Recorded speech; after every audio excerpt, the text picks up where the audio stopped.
빌 게이츠와 손정희 여러분들 많이 들어보셨죠? 두 사람은 세계적인 CEO인데 두 사람의 공통점이 있습니다. 이 두 사람은 손자병법을 경영 지침서로 했다는 공통점이 있습니다. 특히 손정희 같은 경우는 회사의 비전에서부터 목표 전부 다 손자병법을 가지고 회사를 운영을 했죠. 손정희 같은 경우는 20대에 조그만 회사를 운영하다가 부도가 나서 입원을 하게 됐는데 그때 이제 손자병법을 접하고 이걸로 다시 사업을 하면 되겠구나 해서 세계적인 CEO가 됐던 사람입니다. 왜 그러면 손자병법이냐? 손자병법은 주로 전쟁에 쓰는 거 아니냐라고 생각할 수가 있는데 그 비밀은 이 숫자에 있어요. 147, 1. 저것은 나라의 수, 제후국의 수를 의미합니다. 2500년 전 중국에서는 춘추 전국시대라는 것이 있었죠. 춘추 전국시대. 춘추 시대는 한 나라가 붕괴되면서 140여 개국으로 분화돼 버려요.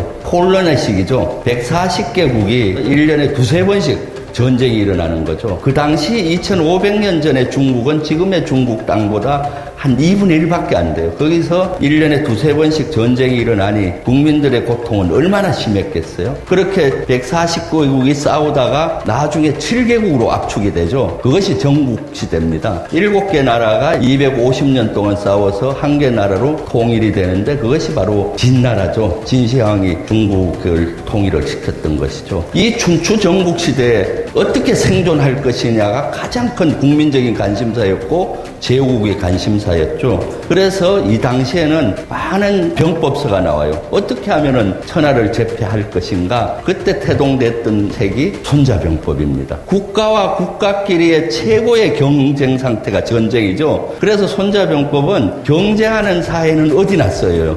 전쟁에 쓰면 전쟁이 되고 경제인이 쓰면은 경제에서 경쟁하는 데 사용이 될 수가 있고 인생에서 사용을 할 수도 있는 것이죠. 그래서 경쟁하는 사회 속에서는 어디나 손자병법이 쓰일 수가 있다. 그래서 이 손자병법은 2500년의 역사 동안 세계 베스트셀러 100간에는 늘 들었어요. 왜 그러느냐? 실제로 어디나 사용이 될 수 있는 거죠. 왜 그러면 2500년 동안 변하지 않고 사용이 되느냐? 손자병법은 주로 자연학, 물리학을 병법에 적용을 한 겁니다. 자연이나 물리는 2500년이 돼도 변하지 않잖아요. 그래서 그 생명력을 유지하고 있고 지금도 손자병법은 애독이 되고 많이 적용이 되죠. 저보고 어떻게 포스타까지 올랐냐. 가장 큰 원동력 중에 하나는 손자병법이었던 것 같아요. 그것을 저는 30년 전 배우기 시작을 하고 리더십에도 적용하고 전쟁수대로 적용하고 절로 진급도 되는 거죠. 왜 그러느냐. 손자병법은 최소의 노력으로 최대 효과를 달성하는 법을 제시합니다.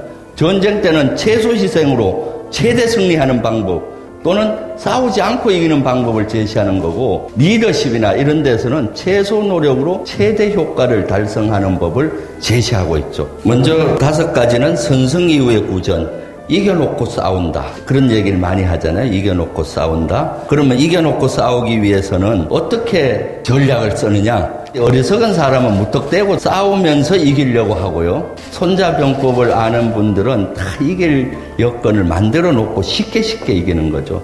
손자는 늘 전쟁을 하더라도 바위로 계란 치듯이 쉽게 이기라고 하는 거예요. 계란으로 바위 치는 게 아니라 바위로 계란 치듯이 쉽게 이기는 거죠. 이겨놓고 싸운다는 의미는 크게 2가지예요. 하나는 엄청나게 내가 큰 힘을 가지면은 상대가 싸울 엄두를 안 내는 거죠. 예를 들어서 미국과 같이 강대국이 되면은 미국을 상대로 전쟁을 할 엄두를 못 내잖아요. 그러니까 미국의 의지를 세계 많은 나라에 관철시키는 것이죠. 또는 뭐 삼성전자나 큰 대기업이 되면은 여기 국내에서 중소기업이나 어떤 기업도 삼성전자와 싸우려고 생각을 안 하죠. 그래서 큰 힘을 갖는 것이 이겨놓고 싸우는 거에 원천적인 그거고요. 그런데 이렇게 하기에는 대단히 시간이 오래 걸리잖아요. 대기업하고 어떻게 경쟁을 하느냐.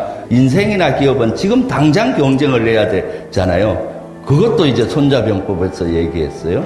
2번째는 힘이 없으면은 이길 여건을 충분히 만들어 놓고 싸우라는 거죠. 어떤 의미냐? 토끼와 거북이 얘기 많이 들으셨잖아요. 토끼가 한참 앞서가다가 좀 쉬어가도 되겠다. 그래서 그늘에서 쉬다가 잠이 들죠. 열심히 달려가는 거북이가 결국 결승점에 가서 이겼다. 그래서 교훈은 열심히 살아야 된다. 부지런히 일을 해야 된다. 토끼처럼 자만하면 안 된다. 그런데 인생은 이것만으로 끝나지 않죠. 한 번의 게임으로 끝나지 않습니다. 토끼는 재도전을 하겠죠. 당연히 자기의 실수로 이렇게 졌으니까. 그러면 이 상황에서 대부분 거북이는 왜 토끼를 이겼습니까? 토끼의 실수가 결정적인 거예요. 두 번째가 거북이는 끝까지 열심히 했기 때문이래요.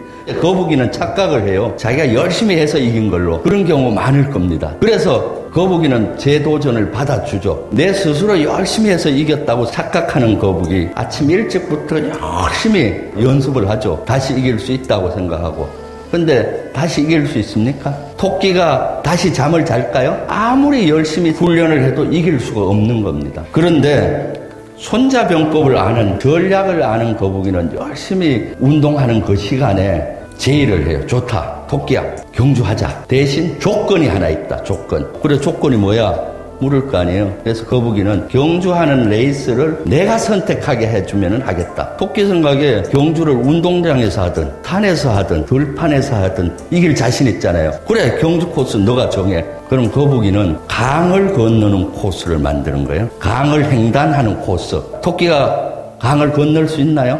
못 건너죠. 그러면 이미 스타트 선상에서 이겨놓고 싸우는 겁니다. 토끼에게 끌려가는 것이 아니라 자기에게 유리한 상황을 만들어 놓은 거죠. 이겨놓고 싸운다는 개념은 이런 개념이에요. 근데 이 거북이는 사실 고수가 아니에요.